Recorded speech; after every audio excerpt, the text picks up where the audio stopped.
ఇక డీటెయిల్స్ లోకి వెళ్తే మత్స్యకారుల జీవనోపాధిని కొల్లగొట్టడానికి గత వైసీపీ ప్రభుత్వం తీసుకొచ్చిన జీవో నెంబర్ 217ను రద్దు చేయాలని అసెంబ్లీ సమావేశంలో కాకినాడ సిటీ ఎమ్మెల్యే వనమాడి కొండబాబు ప్రభుత్వాన్ని కోరారు. ప్రభుత్వం తీసుకొచ్చిన జీవో నెంబర్ 217ను రద్దు చేయాలని అసెంబ్లీ సమావేశంలో ప్రశ్నోత్తర సమయంలో సిటీ ఎమ్మెల్యే వనమాడి కొండబాబు మత్స్యకారుల జీవనోపాధిని కొల్లగొట్టడానికి గత వైకాపా ప్రభుత్వం తీసుకొచ్చిన 217 జీవోను రద్దు చేయాలని కోరటం జరిగింది. దీనిపై సంబంధిత మంత్రి అచ్చెన్నాయుడు మాట్లాడుతూ మత్స్యకారుల శ్రేయస్సు కోసం, ఆర్థిక అభివృద్ధి కోసం టీడీపీ ఎల్లప్పుడూ కట్టుబడి ఉంటుందని, గత ప్రభుత్వం తీసుకొచ్చిన జీవో 217ను రద్దు చేస్తున్నట్లు అసెంబ్లీ సమావేశాల్లో ప్రకటించారు. తెలుగుదేశం ప్రభుత్వం అధికారంలోకి వచ్చిన తర్వాత ఏదైతే ఈ చెరువుల మీద ఆధారపడి బతుకుతున్నారో వాళ్ళందరికీ కూడా ఏదైనా సహాయం చేయాలన్నప్పుడు ఎవరు చేయని సహాయాన్ని తెలుగుదేశం ప్రభుత్వం ఏ విధంగా సహాయం చేస్తారో 2 విషయాలు చెప్పవలసిన అవసరం ఉంది అధ్యక్ష. ఎందుకంటే ఆ చెరువుల మీద ఆధారపడినప్పుడు చేపలు తెచ్చుకుని వేసుకునేవారు అధ్యక్ష. వాళ్ళే కష్టపడి వాళ్ళ కష్టాలతో వేసుకునేవారు. పంట వస్తే తినేవారు, లేకపోతే లేదు అధ్యక్ష.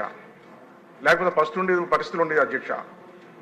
అలాంటి తెలుగుదేశం ప్రభుత్వం అధికారంలోకి వచ్చిన తర్వాత, చంద్రబాబు ముఖ్యమంత్రి అయిన తర్వాత వాళ్ళందరినీ పిలిపించి మాట్లాడి మీకు ఏం కావాలని అడిగినప్పుడు చేప పిల్లలు ఉచితంగా ఇచ్చారు అధ్యక్ష. పెంచుకోవడానికి చేప పిల్లలు ఉచితంగా ఇవ్వడమే కాకుండా ఆ చెరువులో మళ్ళీ చేపలు పట్టుకోవడానికి వలలు కూడా 75% సబ్సిడీతో వలలు కూడా ఇవ్వడం జరిగింది అధ్యక్ష.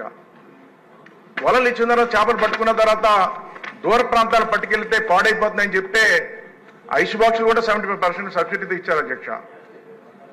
ఐస్ బాక్సులు కూడా బళ్ళు మీద దాని మీద పట్టుకెళ్తున్నాం, 2 బళ్ళ మీద వెహికల్స్ ఇస్తే బాగుంటుందని చెప్తే 2 వీలర్స్ 4 వీలర్స్ కూడా 75% సబ్సిడీతో ఇచ్చారు అధ్యక్ష.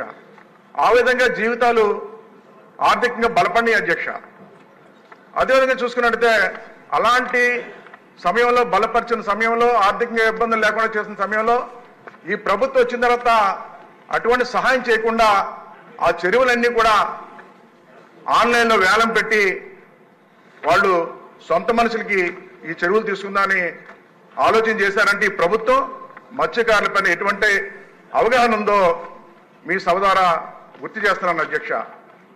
కేవలం మైన్స్, వైన్ ఇలాంటివన్నీ కూడా ఏ విధంగా లాక్కున్నారో అలాగే ఈ చెరువులు కూడా ఆన్లైన్ వేలం పెట్టి వాళ్ళు సొంతం చేసుకుందామని ఈరోజు ఈ నిర్ణయం తీసుకున్నారు అధ్యక్ష. 217 జీవో తీసుకురావడానికి కారణం అది అధ్యక్ష, వాళ్ళు సొంతం చేసుకోవడానికి.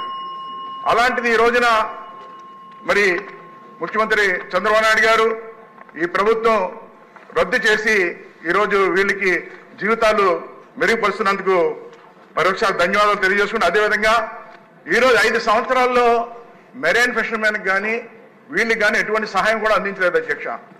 ఆ సహాయాలన్నీ కూడా మళ్ళీ అందించాలని, అన్ని విధాలు ఆదుకోవాలని ఈ సందర్భంగా తెలియజేసుకున్న అధ్యక్ష. మత్స్యకారులకే కాదు అధ్యక్ష, ఈ రాష్ట్రంలో బలహీన వర్గాలపైన కానీ మత్స్యకారులపైన కానీ ఈ ప్రభుత్వానికి అవగాహన లేదు అధ్యక్ష.